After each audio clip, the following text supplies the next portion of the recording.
Hi, everyone. We will start the webinar in just another minute or so. Give people that are connecting in just a chance to get connected in. Um, I'm sure a lot of them are struggling with the GoToMeeting player or plugin. So we'll give them just a few more seconds and then we'll get started.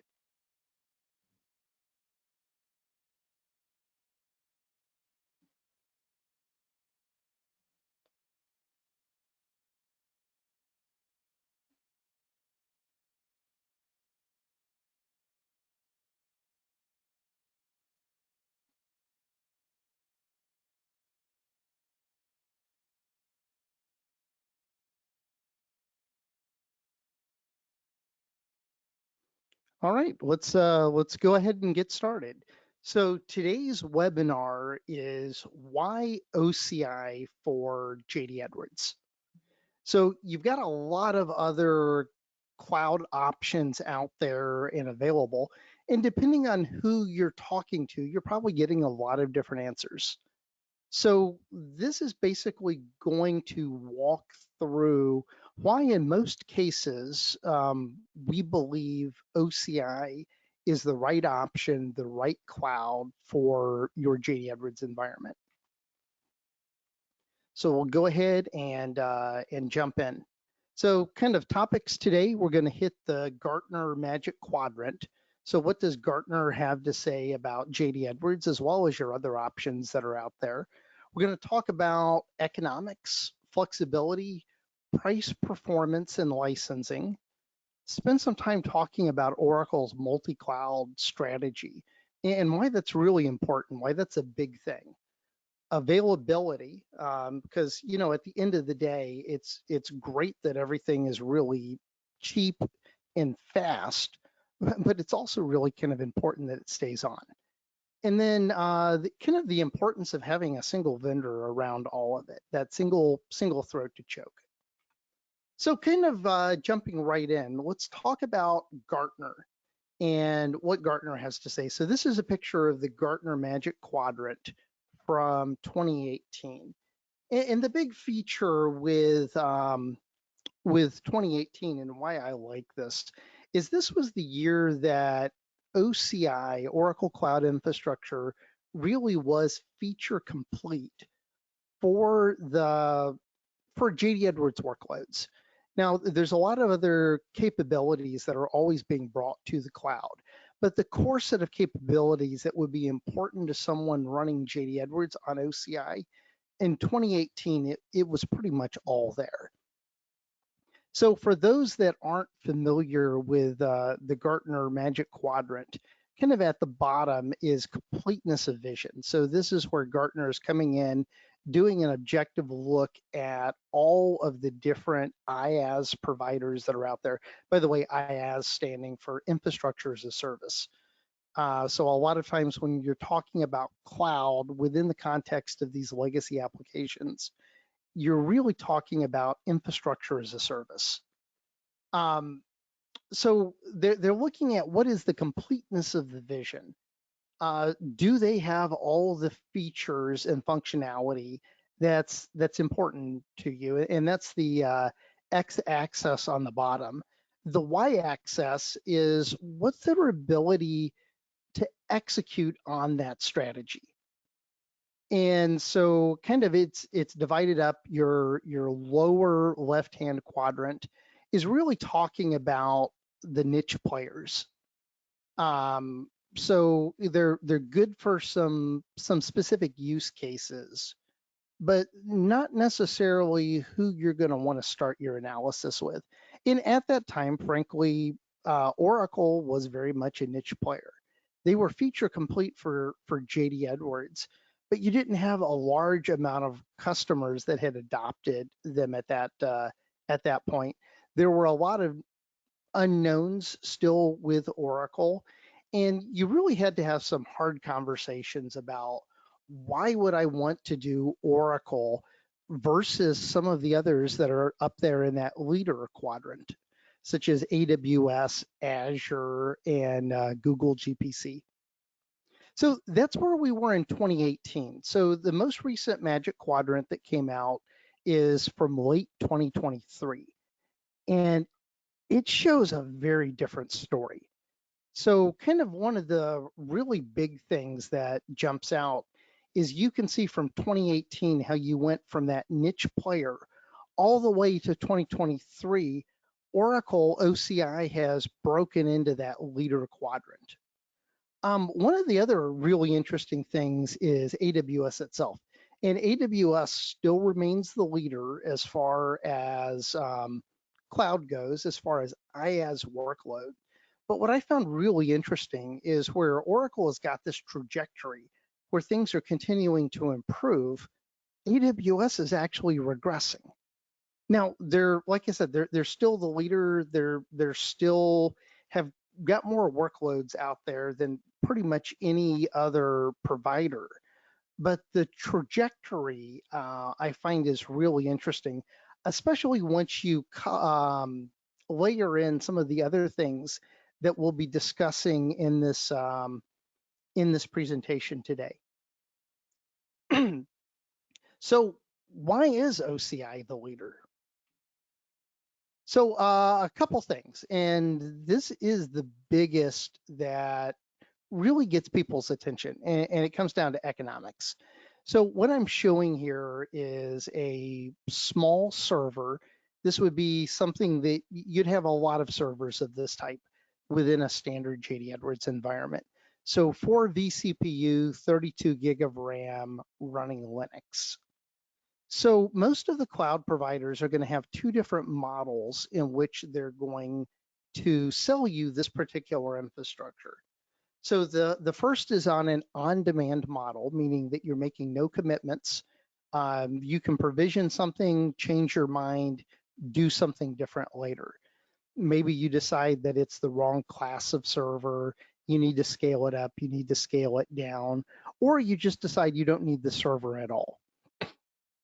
In the case of Microsoft Azure, AWS, and GPC, you've really got those two different models: the on-demand, and then various levels of commitment.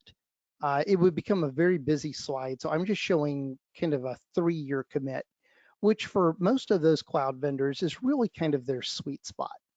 So on Microsoft, if for the server, if you're wanting to do on-demand, it's $184 per month. Actually, same thing with AWS. At GPC, it's a whopping $215 a month. Now, again, that's on demand. And the reality is when you're provisioning JD Edwards servers, it's not something you're going to want to change very frequently. So you'll probably go with a longer term commitment. So you can see on 3 years, it's $70 for Azure. For AWS, it's $96 a month. For GPC, the 172. The thing that really differentiates Oracle here is it's $73 a month. And this is regardless of whether you're talking on demand or you're talking that 3-year commitment.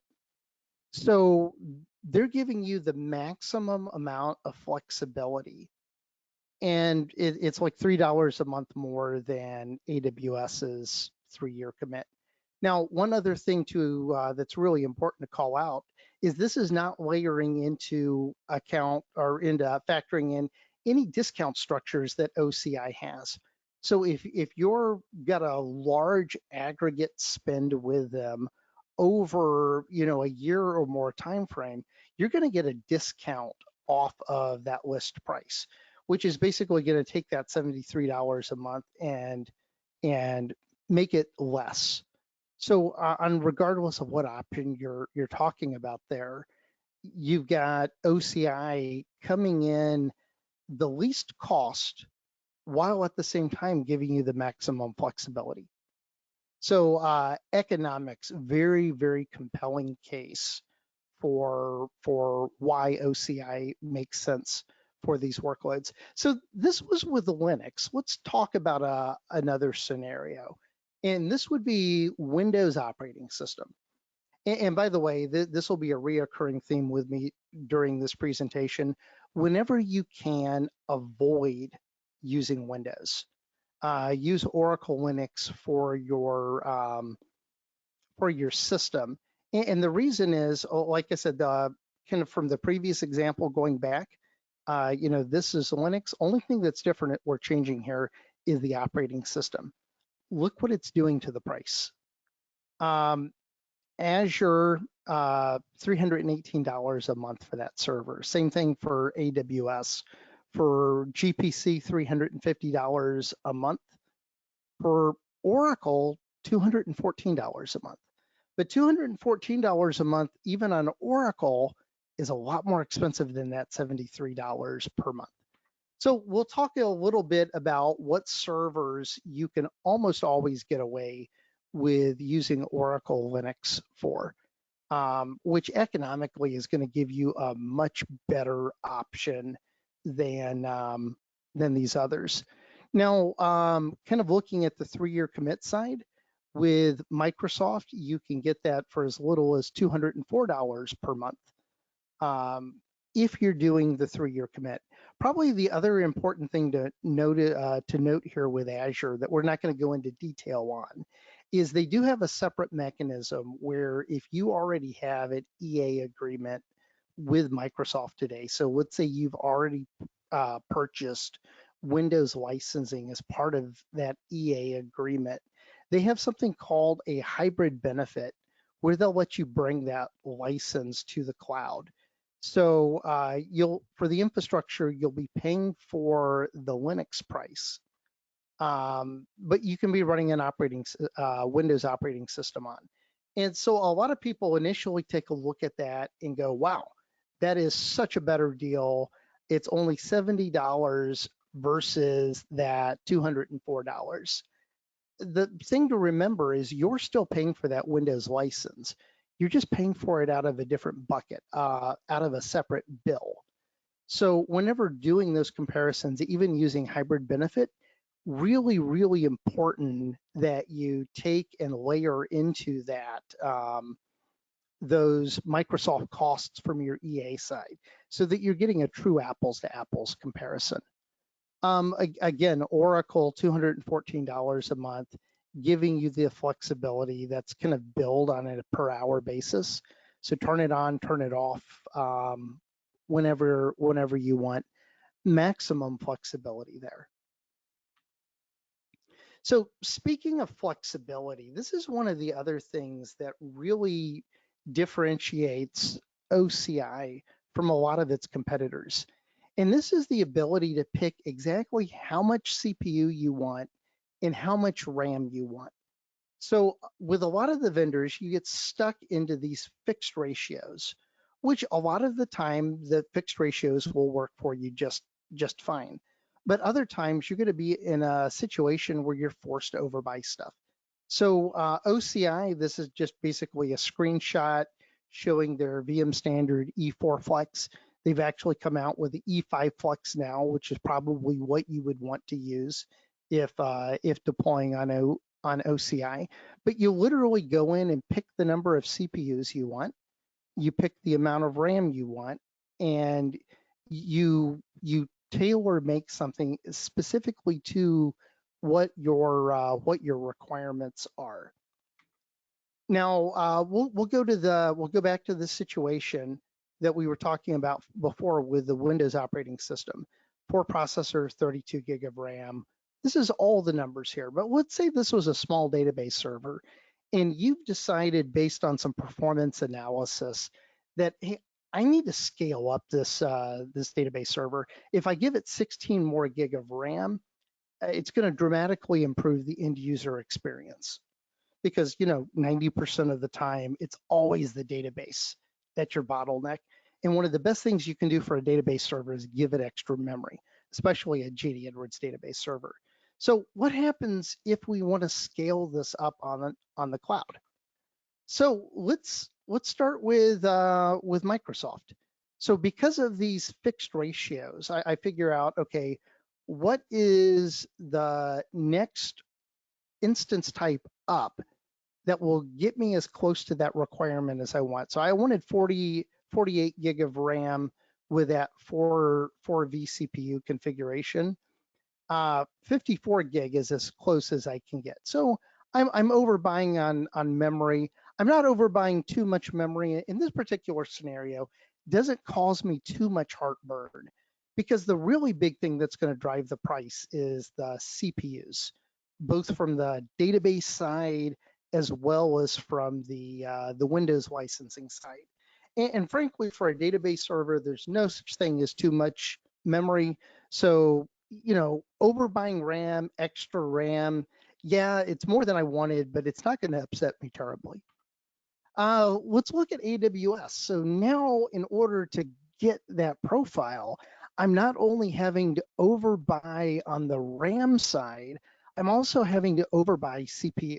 And remember, CPU is driving that Windows licensing cost.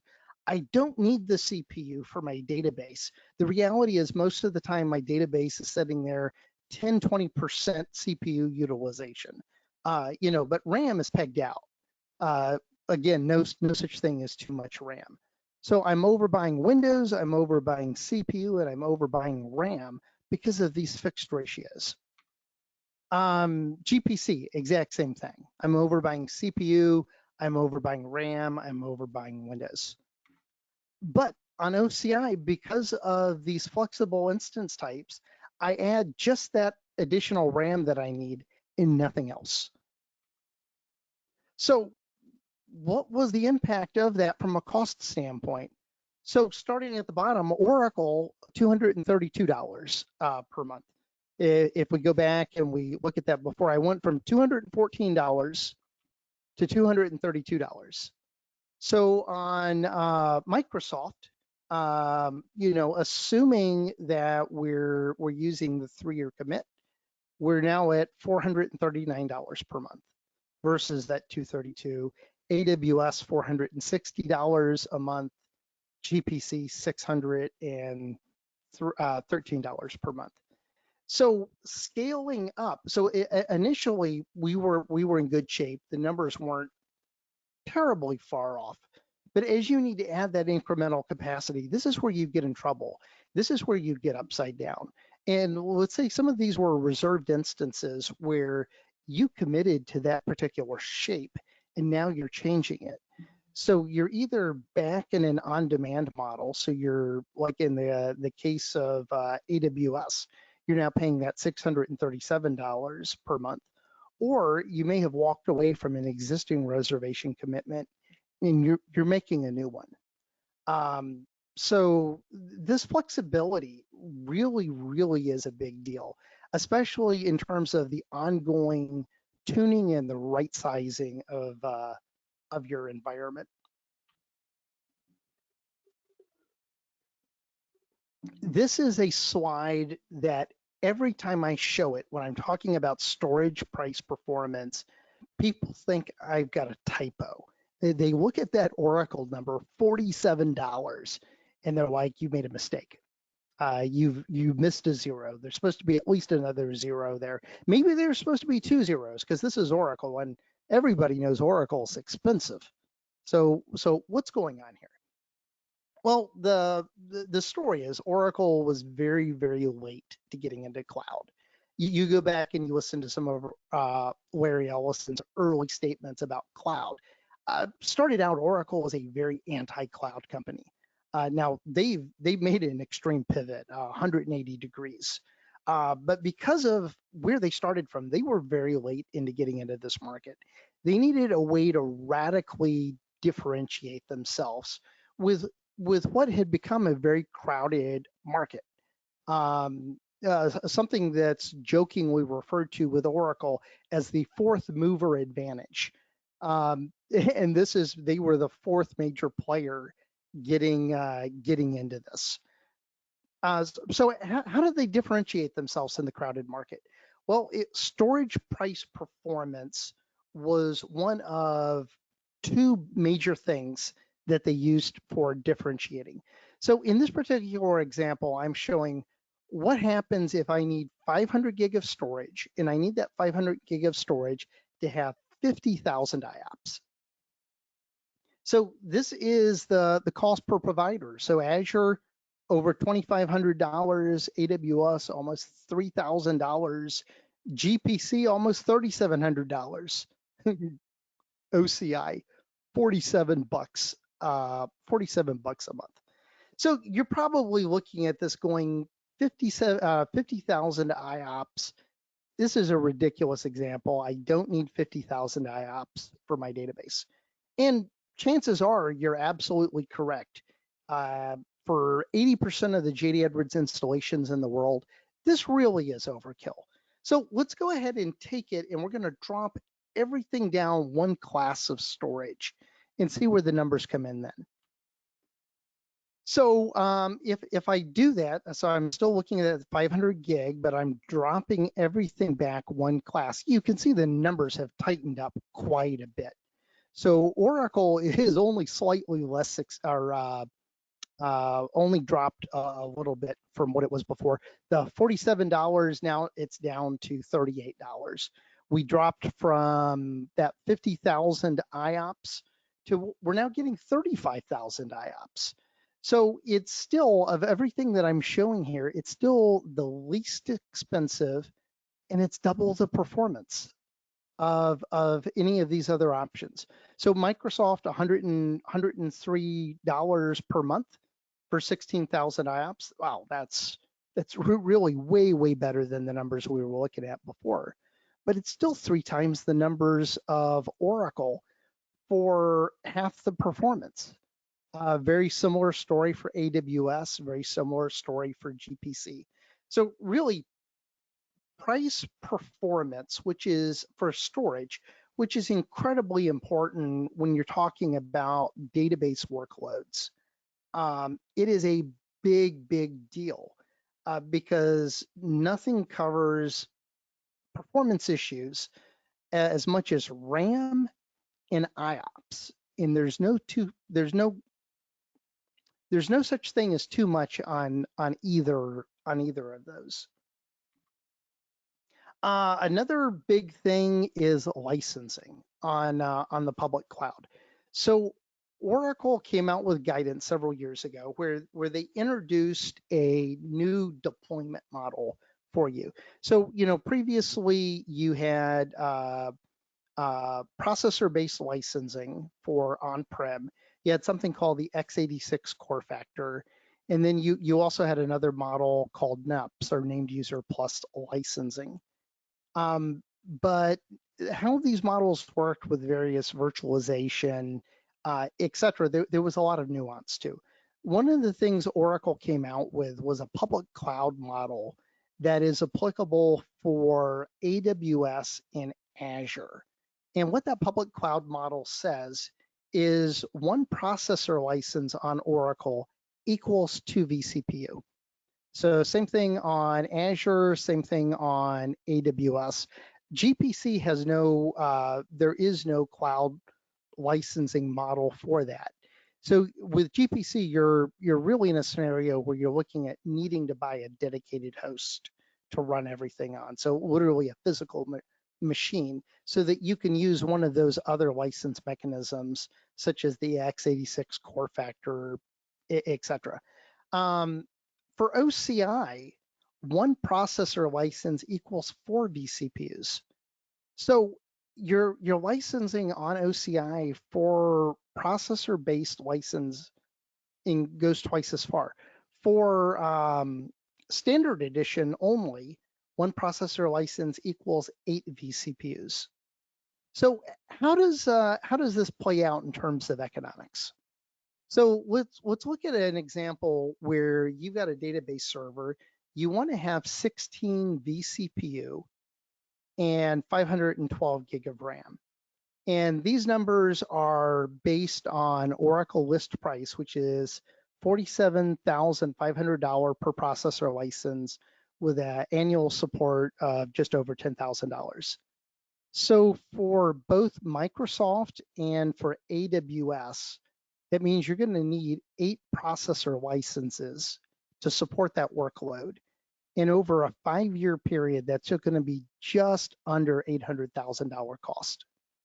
GPC, there's really no good options for you other than bare metal out there. So I didn't even speculate on what GPC would be, but we're talking millions in order to cover that processor licensing. And then you've got Oracle, OCI. So to run this thing on OCI, you're going to need 4 processor licenses, and it's going to cost you about just under $400,000. So basically half the price. So one of the really big things when thinking about what is the right cloud to select is understanding what your legacy licensing scenario is. What are all the past decisions you've made in terms of licensing? And how does that licensing get deployed in the cloud? Are you going to need more of it? Are you even allowed to deploy it in the cloud?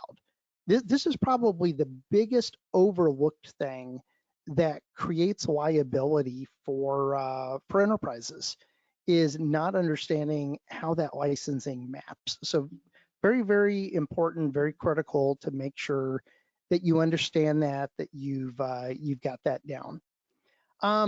So I was talking about things that differentiate OCI from everybody else.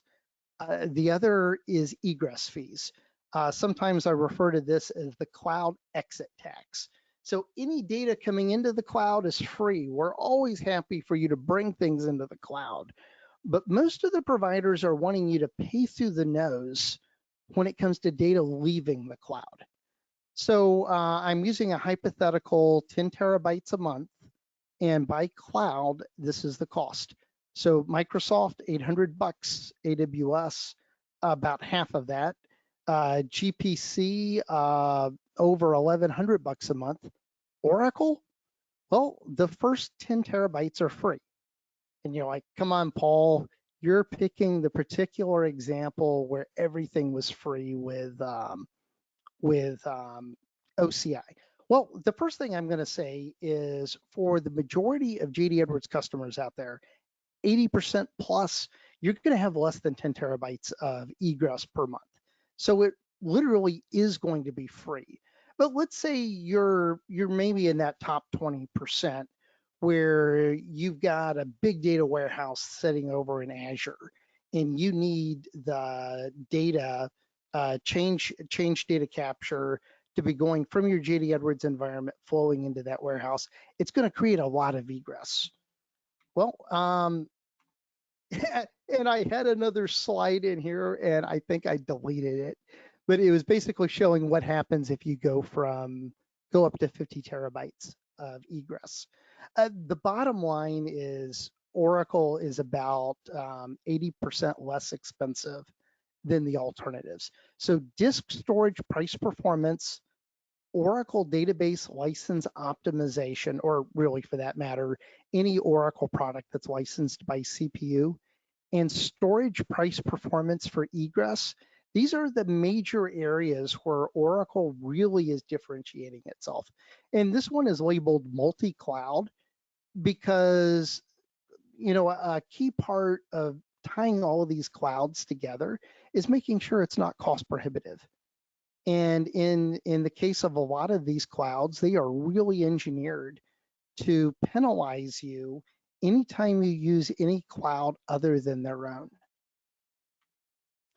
So let's talk about performance. So this is something I jokingly call Paul's Law of JD Edwards performance.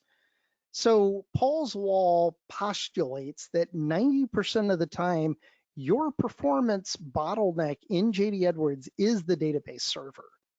And 90% of the time on the database server, it's caused by bottlenecking IO. And there's 2 ways you can address that bottlenecking IO.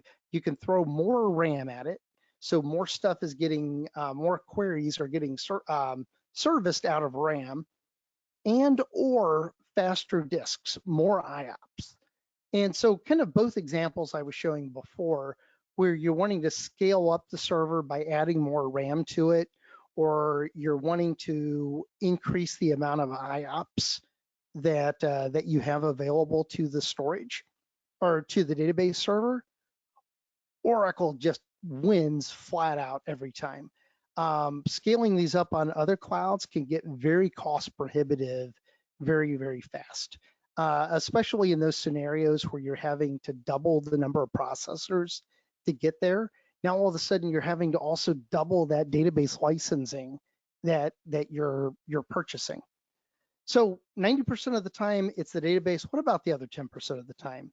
Well, it's the single core clock speed on the enterprise server. So when thinking about the enterprise server, when thinking about the database server, we want to keep this in mind in terms of what instance types or what shapes that we're selecting. So one of the other really important things to consider is not conflating concurrency and clock speed. This is something that's really easy to do. Where a lot of people will think, hey, I've got these processors, they're running at slower clock speeds, but I'm just going to add more of them. And in terms of overall concurrency, so what's thinking in terms of batch processing, the more you scale things out, the more you can have these batch processes running in parallel. But when thinking about an individual batch process itself, if it's not being bottlenecked by the database, what's going to be bottlenecking it is the clock speed on the server that you're running. So generally speaking, you want as fast of CPUs as you can get for your enterprise server, and you'd want to prioritize that over over just kind of expanding things out with more CPUs. So this is my cheat sheet for kind of JD Edwards server types, how I would deploy things out. So deployment server, VM standard, E5 flex. So deploy that out. You've got the option of using a burstable shape. The majority of the time, your database or your deployment server is going to be sitting there and just serving as a repository for check-in, check-outs. Possibly you've got your media objects there if you haven't moved them into the database yet. And this is one where potentially, depending on what all you're using your deployment server for, this can be a burstable shape. And the big deal with a burstable shape is we talked before about that Windows cost.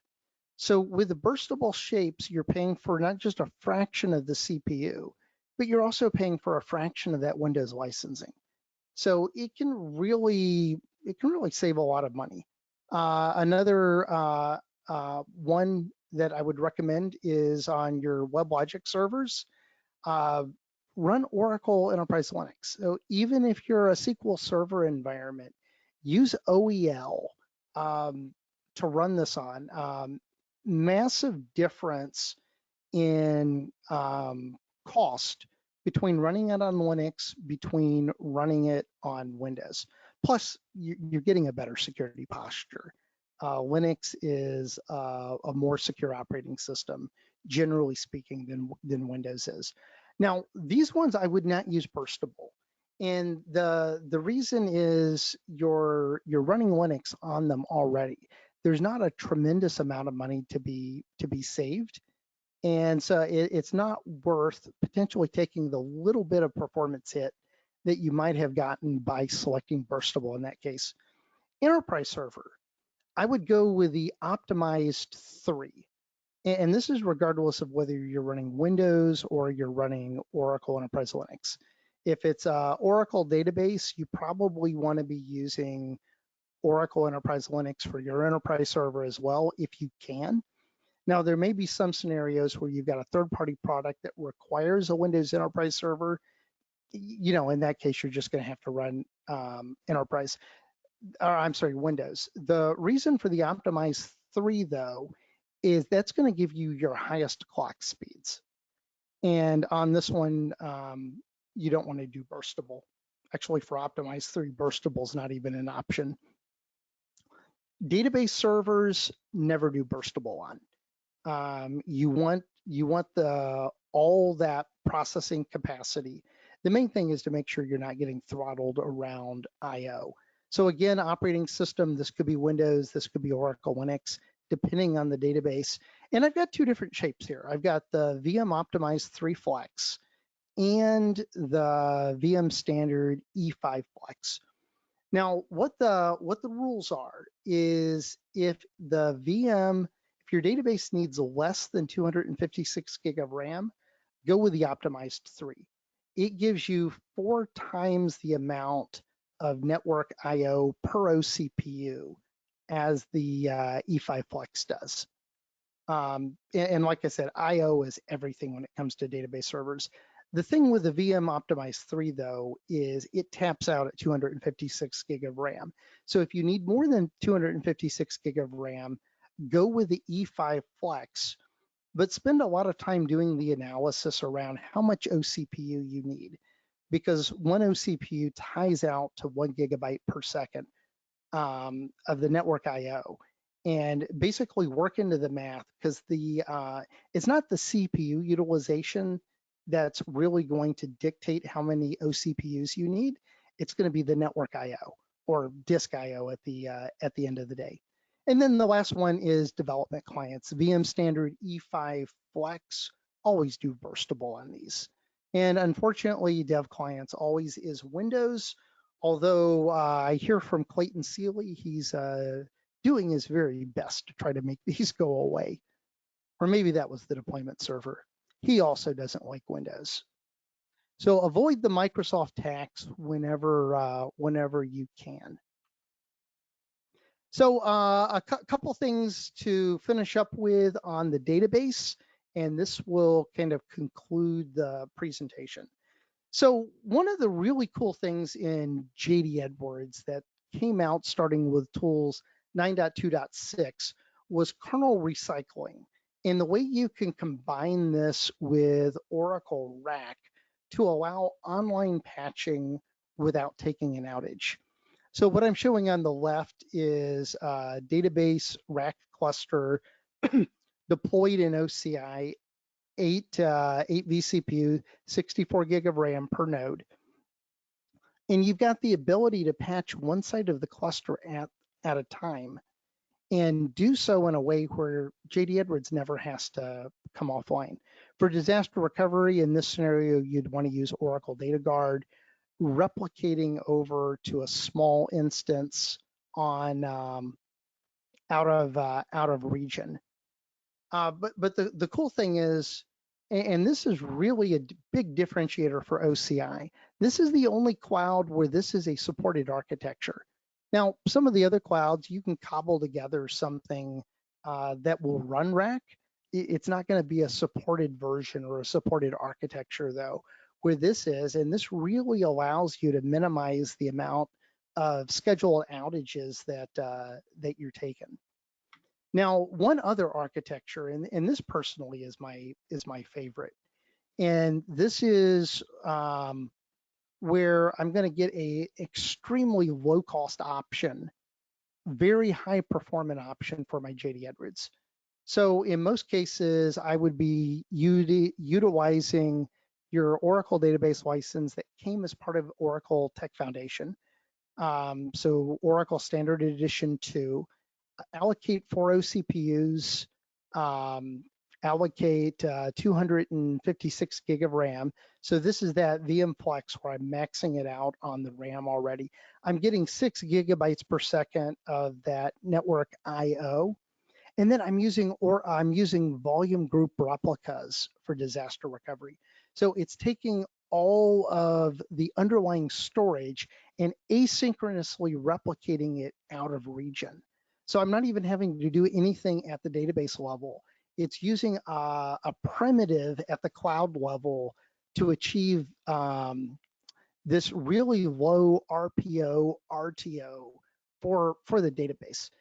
And this is another really big differentiator on Oracle, is how inexpensive they've made this. Kind of back in the on-prem world, you're probably paying anywhere between 10 to 20x more to try to architect the same type of solution. So really, really cool stuff, very differentiated stuff for Oracle for running JD Edwards workloads on OCI. So I covered a lot of information, a lot very, very quickly. I wanted to reserve some time at the end of the presentation, though, for any questions that you've got on deploying this on OCI, or maybe even deploying this on other clouds. Sam, if you could open up the phone lines, or if anyone has posted questions to the chat, just read them out. Oh, of course. So we actually have somebody who asked, I'm curious if you are finding customers rejecting Oracle Fusion and using OCI as a short-term approach to cost-effective architectural and security solutions.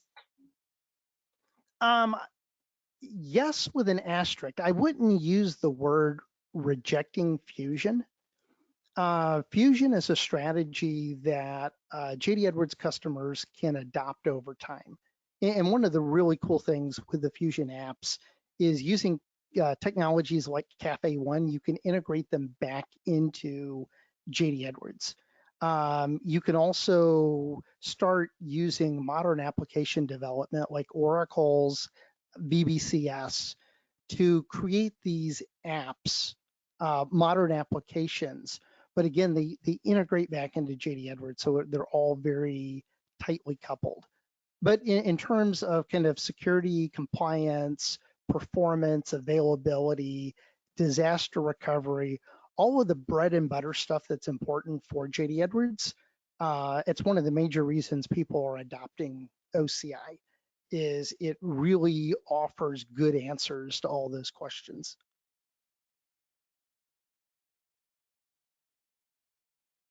Does anybody else have any other question they would like to ask Paul while we have him online?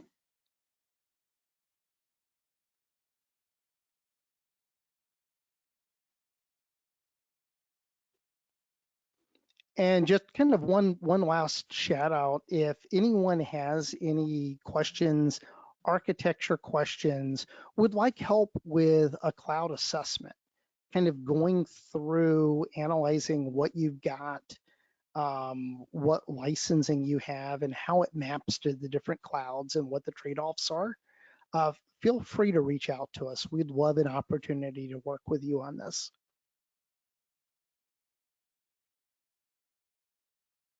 Okay, great. We have a couple more questions. One question, Paul, is can you show the quadrant slide and share your view on whether these cost advantages will disappear as OCI gains against the other providers? Yeah, so here's the quadrant slide. And the short answer is in 2017, 2018, everyone was saying Oracle is basically using these cost advantages as a loss leader to get people in, to get them hooked. We're in 2024 now, and we really haven't seen any of those cost increases. The one major cost increase that is kind of a standout has to do with some third-party licensing that Oracle wasn't in control of, and that was Microsoft Windows. So previously it was around 2 cents per OCPU hour. It's now 9 cents per OCPU hour. But that was a direct result of just third-party costs where Microsoft came back, increased the cost structure, Oracle passed it on. All of the kind of the core infrastructure, we've seen very consistent pricing on over the last 5 years. So could it happen? Absolutely. But the way this generally works with Oracle is if you contract for an extended period of time, you'll get a rate card. And the rate card will tell you, at least for whatever that contracted period is, what your rate per item or per SKU is. So that also provides you a level of protection in terms of worrying about any unexpected cost increases. Because once again, if you're on demand for everything, it's just whatever the price happens to be at the moment, that's what you're paying for it. What was the next question, Sam? Great. So it seems to be one more question. Is pricing basically the same irrespective of ERP? Yes.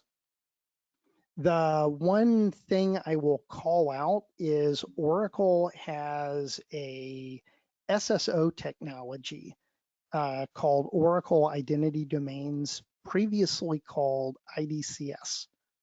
And if you're using it for integrating Oracle packaged applications, it is significantly discounted, like 90% less expensive if you're using it for Oracle applications than for non-Oracle applications.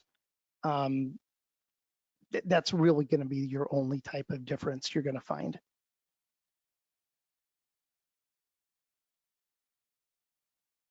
Any Okay, more great. Does questions? anybody have any other questions?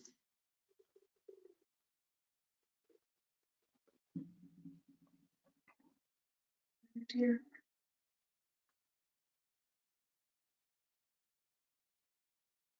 It seems And to be any a of the quick, Paul. all right. Well, everyone, thank you so much for your time. And again, if you've got any particular scenarios that you'd like to delve into a lot deeper, feel free to reach out to us. We'd love an opportunity to work with you on it. Have a great day.